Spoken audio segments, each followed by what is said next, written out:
আসসালামু আলাইকুম ওয়া রাহমাতুল্লাহ। আজকে পরিসংখ্যানের পর্ব ২ সংক্ষিপ্ত প্রশ্ন। পরিসর বলতে কি বোঝায়?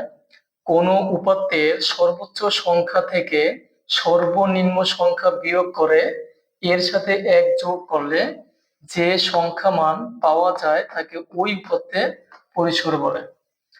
বিচ্ছিন্ন চলক বলতে কি বোঝো? উদাহরণ দাও। যে চলকের মান শুধুমাত্র পূর্ণ সংখ্যা হয় তা বিচ্ছিন্ন চলক। উদাহরণ জনসংখ্যা। অবিচ্ছিন্ন চলক বলতে কি বুঝো? উদাহরণ দাও। যে সকল চলকের মান যে কোনো বাস্তব সংখ্যা হতে পারে সে সকল চলক অবিচ্ছিন্ন চলক, যেমন বয়স, উচ্চতা, ওজন ইত্যাদি। ক্রমযোজিত গণসংখ্যা বলতে কি বুঝো? কোন শ্রেণীর এবং তার সকল পূর্ববর্তী শ্রেণীর গণসংখ্যার সমষ্টিকে ওই শ্রেণীর ক্রমযোজিত গণসংখ্যা বলে। প্রচুরক বলতে কি বুঝো?